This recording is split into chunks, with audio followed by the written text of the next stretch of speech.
Are you aware that 70% of pastors constantly fight depression and burnout for the frustration experience as a result of ministry workload, discouragement, and pressure? We help leaders grow healthy churches. We are excellent at what we do, and we are fast becoming the best of the very best. Magnicraft Consulting is set up to help both small and large-sized churches become healthier by using proven diagnostics tools, effective retention strategies. We give the right and appropriate and professional advice. We are the certified church consultants with the Society of Church Consulting in the United States of America. Trust us to help you grow. Don't wait till it's too late. You will be glad you did. Call us now on 0802-324-2258. Email contact@magnicraftconsulting.com or magnicraftconsulting@gmail.com. Facebook, Twitter, Instagram @Magnicraft Limited. Magnicraft Consulting. Doing church God's way.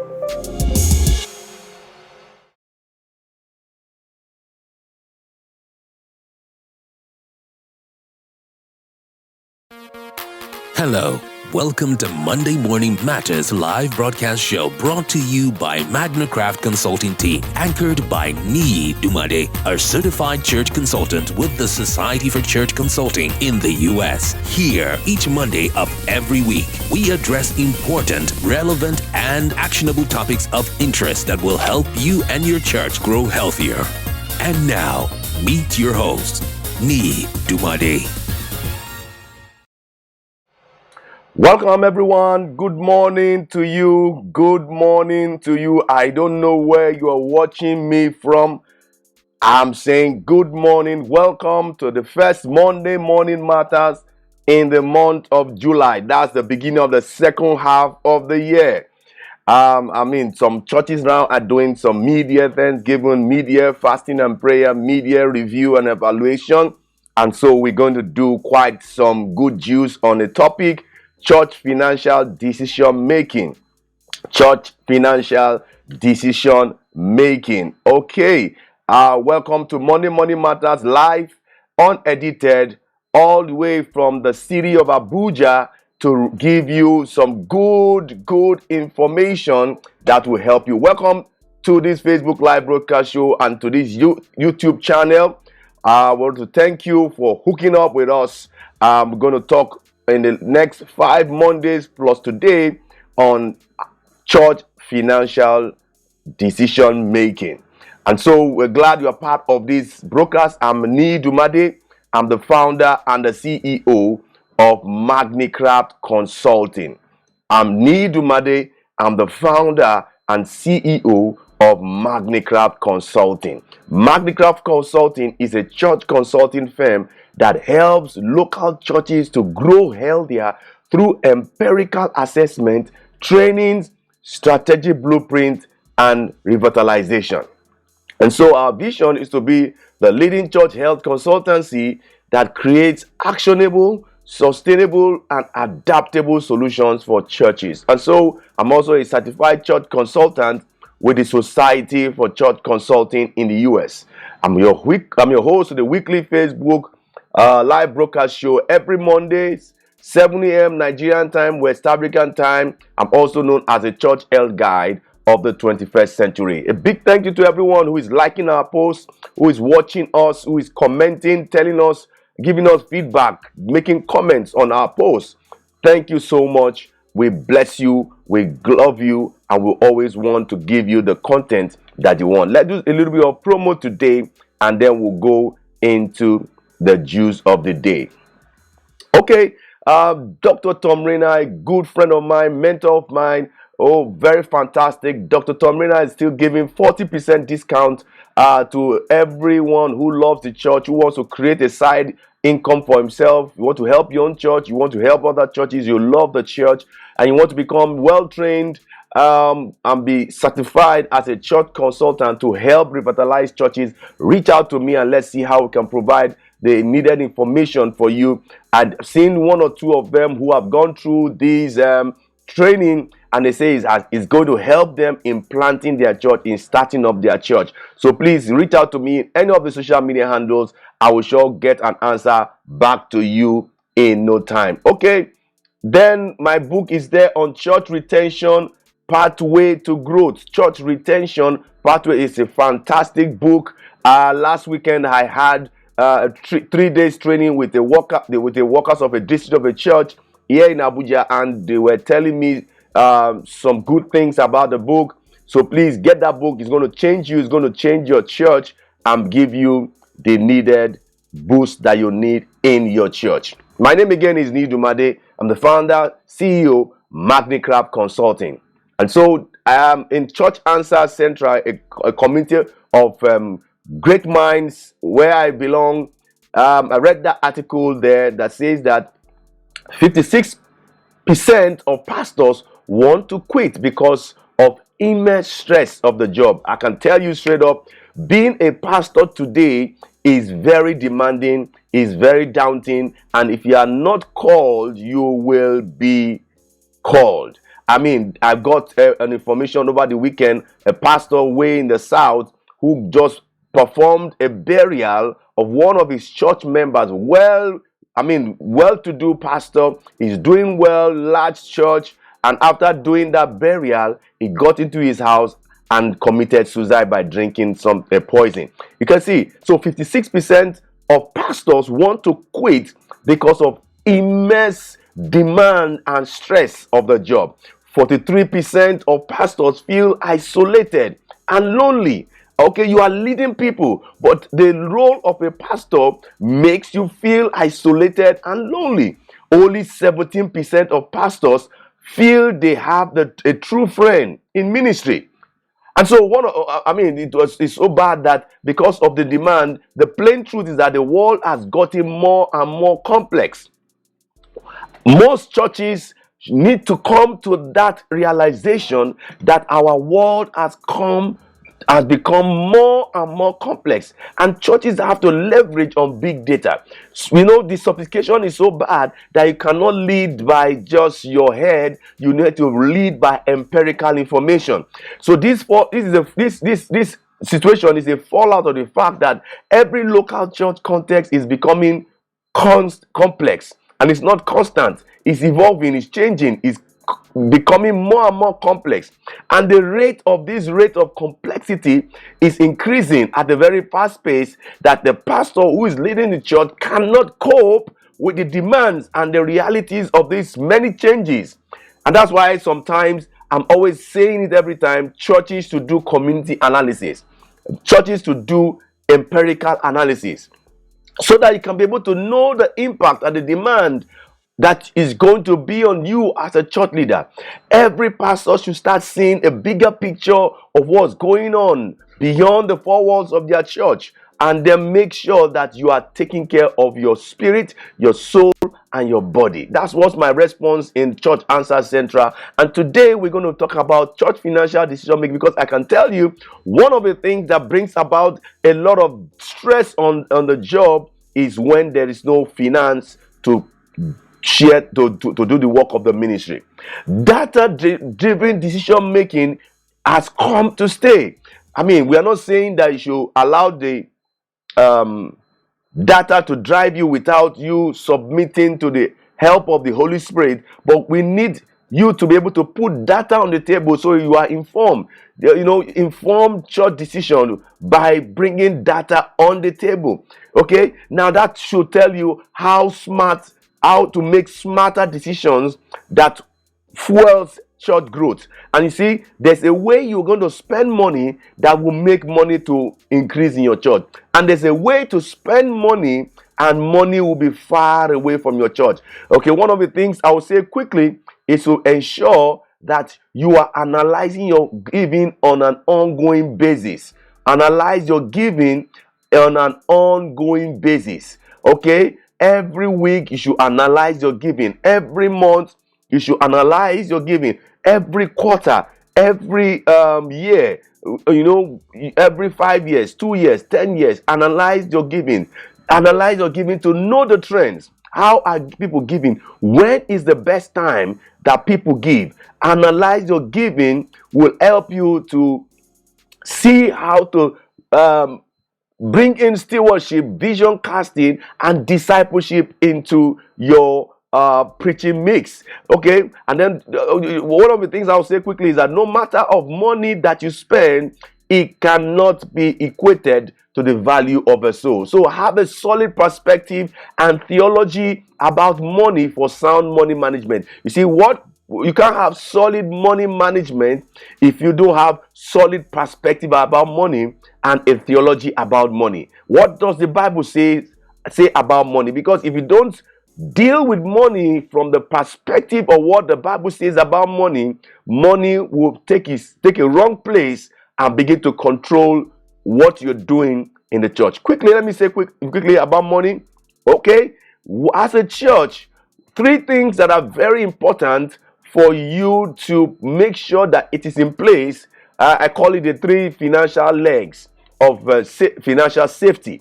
You see, as your church is having income, whether tithes, offerings, givings, donations, volunteer givings, whatever it is, you must be able to maintain these three financial legs, which is savings. How much of what is coming in is going into savings? How much of what is coming in is going into investment?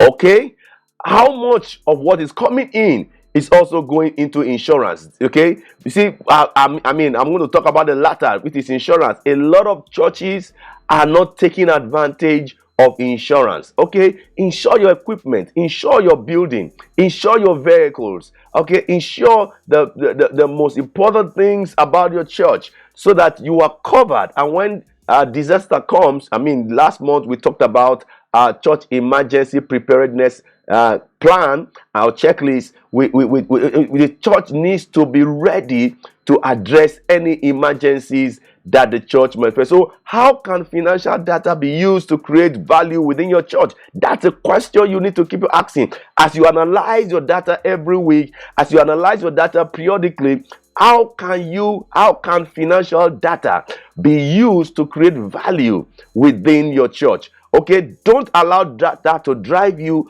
but let data inform you so that I can make informed decisions about what to do with money. How do you make decisions? It matter. How you make decisions matter. Okay, do you make decisions based on your gut feelings, your emotions, your opinion or experience or education? There are a lot of complexity to how decisions are made on how money is spent. So don't just rely on your guts, your feelings, your opinion, your education, your experience. You need to make sure that you are in sync with the leader, the head of the church, to know that you're actually spending the money, we are putting your money where it matters most in the church. Now, there's a Bellevue curve of a church life cycle. I'm going to show that on the screen. Bellevue curve of a church life cycle, and I can tell you that, yeah, that's it. I can tell you that the spending pattern of a church is dependent on where you are in the life cycle curve. It's dependent on if you're just launching out a church, you're going to do a lot of spending. That is acceptable. Okay, it's not expected that when you are planting a church, you are doing a lot of savings. So what I'm saying is, wherever you are in the life cycle of the curve, that also guides your decision on how much to spend or what your spending ability is. So what's the most important, what's the most cost-effective way to run church? That's another question to ask. That also depends on your context. How much of staff should we bring in on board? I mean, there's a book, What Every Pastor Needs to Know. I mean, that will help you in knowing the most cost-effective way of running your church with what you have in terms of hiring new staff, capital expenses, recurring expenses. Now, if you don't know some of these things, you need proper education, because if you don't know them, it's possible that what drives you gets you to where you are driven to. Okay, once you begin to allow money to drive you, it takes you to where money wants you to take you to. So we cannot overemphasize the importance of taking instructions from God, being led by the Holy Spirit, being led by the head of the church. Okay, you need to also understand by education what are our assets and what are liabilities. What are assets and what are liabilities? That is very, very important. Knowledge of trademarks, patents, copyright in church operations. Okay, having all those understanding can help you to know how to what spend the money to the advantage of the church. Now, why am I saying this? I should bring financial data to the table, because data is the fuel of the new economy. Data is very important in the scheme of things today. This will be even more true in the coming years to come. So don't think that there's a way out from you not bringing data on the table. You can't operate your church without having the needed financial data on the table. Not just saying how much money was given. No, where is every money, every cent, every dollar going to? Every naira, every kobo, where is it going to? How do you operate a church as a not-for-profit organization and still have the discipline to know that every money that comes in is judiciously spent in the area that is budgeted for, and then it is used appropriately? So one of the things I'll say quickly is that churches need to have a budget. Now, you might not have a budget for the year, but have a budget for the week, and then begin to increase your budget to 2 weeks, 1 month, 1 or 2 months, a quarter, 6 months, and 1 year, and that will help you to structure out your income so that you'll be able to operate in a way that you are actually fulfilling the purpose of the church. Never run church like you are running a business, because the goal of a business is to make profit, but the goal of the church is to make converts, is to save souls, is to mature disciples. So the place for financial decision making in church affairs is very important in terms of capital expenses, recurring expenses, the risk management, and of course the unknown future. Okay, that's why I said that the 3 legs which are important in all this financial decision making. How much are you keeping in savings? How much are you keeping in investments? How much are you keeping? Because money does not have value, a constant value. Money depreciates. Okay, net present value and net future value. So money depreciates. So you need to get an amount of money that comes in as income into investment. Then the third one is having what comes into insurance. Okay, insurance. All decisions are to be subject to the head of the church, which is Christ, because when you have disobedience, doing things contrary to the head of the church, disobedience can be very fatal and dangerous. I think I need to wrap up from here.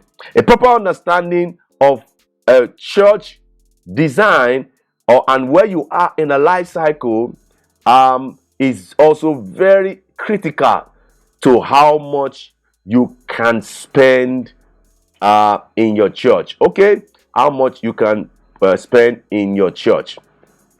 So I'll wrap it up, put a stop here, and then possibly we are going to continue next week, Monday. Okay, in the next four Mondays, we're going to deal with this topic. I know you've gotten some juice already, and then probably we are going to continue. I always want to make it within 20-25 minutes so that you will be able to get into some other things. All right, this video has been helpful to you. Please give us a like, give us a share. I want to hear from you. Drop us a comment in the comment section. I also want to learn from you where you're listening to me from, and then I will surely respond back to you.